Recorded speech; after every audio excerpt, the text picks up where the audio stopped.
Hello, good evening everyone. आज की class में हम लोग सिमिलरिटी ऑफ ए ट्रायंगल के बारे में जानते हैं। सिमिलरिटी ऑफ ए ट्रायंगल क्या होता है उसके बारे में हम लोग जानेंगे। जैसा कि हमारे सामने यहाँ पे लिखा हुआ है, criteria for similarity of triangles, यानी दो ट्रायंगल जो है सिमिलर होता है। कब सिमिलर होता है उसके बारे में हमको जानना है। जैसा कि है, two triangles are similar if their corresponding angles are equal and their corresponding sides are proportional. इसका मतलब क्या होता है यहाँ पे समझो। जैसे ट्रायंगल ABC और ट्रायंगल DEF, ये सिमिलर का जो है साइन होता है, यानी ट्रायंगल ABC और ट्रायंगल DEF सिमिलर होगा when angle A is equal to angle D, angle B is equal to angle E and angle C is equal to angle F। Same यहाँ पे AB by DA is equal to BC by EF is equal to AC by DF। ये हमारा हो गया corresponding angle और ये हो गया हमारा कॉरस्पॉन्डिंग साइड का रेशियो। यानी कि टू ट्रायंगल सिमिलर होता है कब? जब उसका कॉरस्पॉन्डिंग एंगल इक्वल होता है और कॉरस्पॉन्डिंग साइड का जो रेशियो है वो बराबर होता है, तब जाके हम बोलते हैं कि जो दो वो ट्रायंगल है वो सिमिलर हो जाता है। तो इस प्रकार हम लोग जानेंगे कि टू ट्रायंगल सिमिलर होगा व्हेन उसका कॉरस्पॉन्डिंग एंगल इक्वल होगा और कॉरस्पॉन्डिंग साइड का रेशियो बराबर होगा। याद रखना है, ठीक है। बोलो, कोई भी दो ट्रायंगल सिमिलर, इसका मतलब हम लोग क्या सीखेंगे, उसका कॉरस्पॉन्डिंग एंगल इक्वल होगा और कॉरस्पॉन्डिंग साइड का रेशियो क्या होगा, इक्वल होगा। अब हमारा सिमिलरिटी का बहुत सारा थ्योरम होता है। जैसे पहला थ्योरम हमारे पास होता है थ्योरम 1,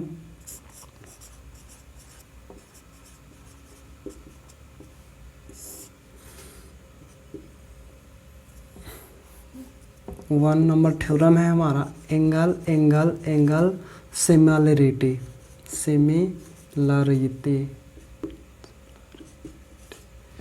उसके बाद हमारे पास दूसरा हमारा थ्योरम होता है साइड साइड साइड सिमिलरिटी।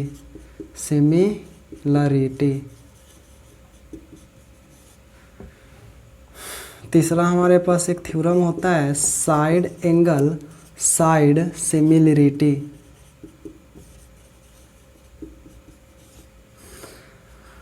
और एक और हमारा होता है एंगल एंगल सिमिलरिटी।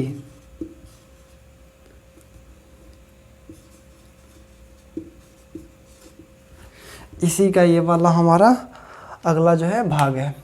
तो ये हमारे पास तीन तरीका होता है कोई भी दो ट्रायंगल को सिमिलर करने का। पहला क्राइटेरिया क्या है, एंगल एंगल एंगल सिमिलरिटी। दूसरा क्राइटेरिया क्या है, साइड साइड साइड सिमिलरिटी। तीसरा क्राइटेरिया क्या है, साइड एंगल साइड सिमिलरिटी। अभी क्या बोल रहे हैं समझ में अभी नहीं आ रहा होगा। जैसा कि यहाँ लिखा हुआ एंगल एंगल एंगल सिमिलरिटी, जैसे हमारे पास यदि दो ट्रायंगल है, मान लो एक ये है और एक ये है, ये हो गया ABC और ये हो गया DEF। बोलेगा कि इसको सिमिलर करना है, तो पहला हमारा जो थ्योरम है वो बोलता है कि यदि इसका कॉरस्पॉन्डिंग एंगल इसके कॉरस्पॉन्डिंग एंगल के बराबर हो गया, इक्वल हो गया, तो दोनों जो ट्रायंगल है वो सिमिलर हो गया। यानी कि इसके कॉरस्पॉन्डिंग जो है इसका एंगल ये होगा, इसके कॉरस्पॉन्डिंग जो है इसका एंगल ये होगा और इसके कॉरस्पॉन्डिंग जो एंगल है ये होगा।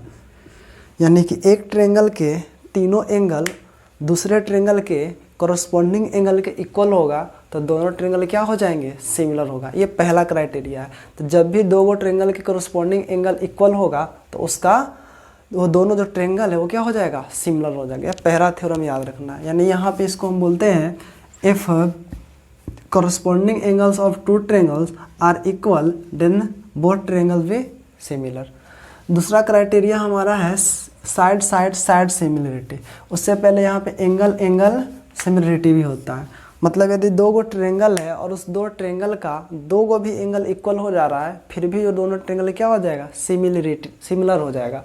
क्यों? क्योंकि जब भी दो गो ट्रायंगल का दो एंगल इक्वल होगा तो तीसरा जो एंगल होगा वो अपने आप क्या हो जाता है, इक्वल हो जाता है। और जब तीसरा अभी अपने आप इक्वल हो जाता है तो एंगल एंगल एंगल सिमिलरिटी से क्या हो जाता है, दोनों ट्रायंगल सिमिलर हो जाता है।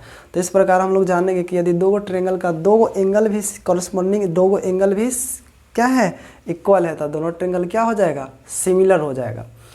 तीसरा हमारा क्या है, साइड साइड, दूसरा साइड साइड साइड सिमिलरिटी, मतलब ये दो ट्रेंगल है। अब यहाँ पे यहाँ देखना है कि यदि ये दोनों ट्रेंगल के कोरस्पॉन्डिंग साइड का रेशियो बराबर है तो क्या होगा, सिमिलर हो जाएगा। मतलब यदि ये वाला कंडीशन है हमारे पास, इसका इसके साथ रेशियो यानी A B by D E, B C by E F is equal to A C by D F. यदि इतना सा भी आ जा रहा है इसका मतलब क्या होगा, दोनों ट्रेंगल सिमिलर हो जाएगा, क्योंकि जैसे ही साइड का रेशियो सेम हो जाएगा तो कोरस्पॉन्डिंग एंगल अपने आप इक्वल हो जाता है। और जब ये दोनों कंडीशन हमारे पास लागू होता है, कोरस्पॉन्डिंग एंगल भी इक्वल और कोरस्पॉन्डिंग साइड का रेशियो भी इक्वल, तब हमारे पास जो दो ट्रेंगल होता है वो क्या हो जाता है, सिमिलर हो जाता है। तो इस प्रकार हम लोग सीखे कि दो वो ट्रेंगल सिमिलर होगा कब, जब उसका कोरस्पॉन्डिंग साइड इक्वल होगा और कोरस्पॉन्डिंग साइड का रेशियो इक्वल होगा और कोरस्पॉन्डिंग एंगल इक्वल होगा। तो इस प्रकार हम लोग सीखते हैं। तो ये हमारा जो दूसरा नंबर थ्योरम है वो बोलता है कि if in two triangles ratio of corresponding side is equal then their corresponding angles are also equal and their triangle भी सिमिलर। ये हो जाता है दूसरा हमारा थ्योरम। तीसरा हमारा जो थ्योरम है वो बोलता है कि यदि दो गो ट्रायंगल है, दो गो ट्रायंगल का कोई एगो एंगल क्या है, इक्वल है। जैसे यहाँ पे दे दिया angle A is equal to क्या है, एंगल डी, और इस एंगल को बनाने वाला जो साइड है उसका रेशियो इक्वल है। जैसे इस एंगल को कौन बना रहा है, एक ए बी और ए सी, यानी ए बी और बना रहा है ए सी, और इस एंगल को कौन बना रहा है, डी ई, तो बाई डी ई और बाई डी एफ। यदि इतना सारा हमारा क्राइटेरिया हो रहा है तो साइड एंगल साइड से दोनों के दोनों ट्रायंगल क्या हो जाएगी, सिमिलर हो जाता है। तो इस प्रकार हम लोग जो है तीन थ्योरम को जान लेते हैं, angle angle angle similarity, side side side similarity, side angle side similarity. क्या होता है साइड एंगल साइड सिमिलरिटी, समझ में आ रहा है? एक बार फिर से समझो। जैसे मान लो कि ये दो गो ट्रायंगल है, यहाँ पे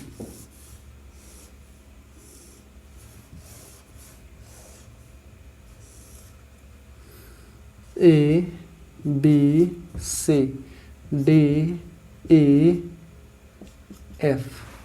अब यहाँ पे बोला गया कि ये एंगल इसके इक्वल है, जो एंगल ए है वो एंगल डी के बराबर है, और साथ साथ दे दिया कि इस एंगल को कौन कौन साइड बना रहा है। तो इस एंगल को बनाने वाला साइड एक ये है और एक ये है, फिर इस एंगल को बनाने वाला साइड एक ये है और एक ये है।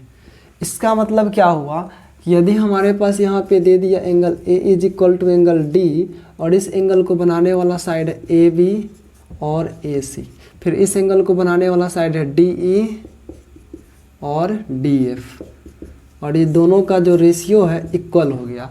तो हम लोग यहाँ पे क्या लगा देते हैं, साइड एंगल साइड सिमिलरिटी से क्या हो जाता है, साइड एंगल साइड सिमिलरिटी से जो ट्रायंगल ए बी सी और ट्रायंगल डी ई एफ, ये दोनों के दोनों सिमिलर हो जाता है। ये सिमिलर का जो साइन है, ठीक है। तो इस प्रकार हम लोग तीनों क्राइटेरिया जान लेते हैं, तीनों को अलग अलग हम लोग साबित करते हैं, लेकिन तीनों क्या होता है थ्योरम को मालूम हो गया। क्या होता है थ्योरम, सबसे पहला angle angle angle similarity. If in two triangles their corresponding angles are equal then their ratio of corresponding side is also equal and the triangle भी सिमिलर। ये पहला हमारा हो गया, यानी कि दो गो ट्रायंगल का संगत कोण बराबर होगा तो उसकी संगत भुजा का अनुपात भी बराबर होगा और दोनों त्रिभुज क्या होगी, समरूप होगी। दूसरा क्या है हमारा, साइड साइड साइड, यानी कि दो गो त्रिभुज का संगत भुजा का अनुपात बराबर होगा तो संगत कोण भी बराबर होगी और दोनों त्रिभुज क्या होगी, समरूप होगी। यानी कि if the ratio of their corresponding side is equal then their corresponding angle is also equal and the triangle भी सिमिलर। तीसरा हमारा होता है साइड एंगल साइड, यानी if one angle of a triangle is equal to corresponding angle of other triangle and the side including this angle. कहने का मतलब यह होगा कि इस त्रिभुज का एक कोण और इस त्रिभुज के एक कोण क्या है, बराबर है, और इस कोण को बनाने वाली भुजा फिर इस कोण को बनाने वाली भुजा दोनों का अनुपात बराबर है। तो साइड एंगल साइड से क्या होगा, भुजा कोण भुजा से दोनों त्रिभुज समरूप हो जाएंगे। अब इसको हम लोग क्या करते हैं, बारी बारी से प्रूफ करते हैं। इससे पहले हम लोग इसको जान लेते थे, इसको याद करना है, इससे सवाल बन जाएगा। ठीक है, जैसे मान लो कल को दे दिया यहाँ पे 3, यहाँ पे 6, यहाँ पे 2, यहाँ पे दे दिया 4, यहाँ पे 5, यहाँ पे 10, और बोलेगा कि बताओ ये सिमिलर होगा कि नहीं। तो क्या करो, कोरस्पॉन्डिंग साइड का रेशियो निकालो। तो यहाँ देख रही है 3 है, ये क्या है 6, यानी इसका रेशियो निकालेंगे 3/6, यानी कितना आया 1/2। फिर इस साथ देख रहे हैं कितना है 5, इसका कितना है 10, ये भी कितना आया 1/2। फिर यहाँ देख रहे हैं क्या है 2, यहाँ क्या है 4, ये भी क्या आया 1/2।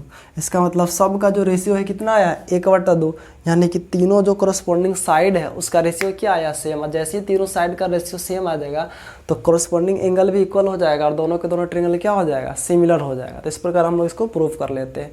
उसी प्रकार यदि मान लो यहाँ पे 30 डिग्री है, यहाँ भी 30 डिग्री है, और यहाँ पे 3 है, यहाँ पे 2 है, यहाँ 6 है, और यहाँ पे 4 है, फिर भी यहाँ पे क्या हो रहा है 3, 2 जा 6 1/2, 2 2 जा 4 1/2। अब जैसे ही 1/2 दोनों आया तो ये क्या होगा, साइड एंगल साइड से सिमिलर हो जाएगा। लेकिन यदि ये 30 डिग्री दे दिया, यहाँ पे दे दिया क्या 60 डिग्री या 70 डिग्री, ये भी 70 डिग्री, और ये वाला हमारा दे दिया है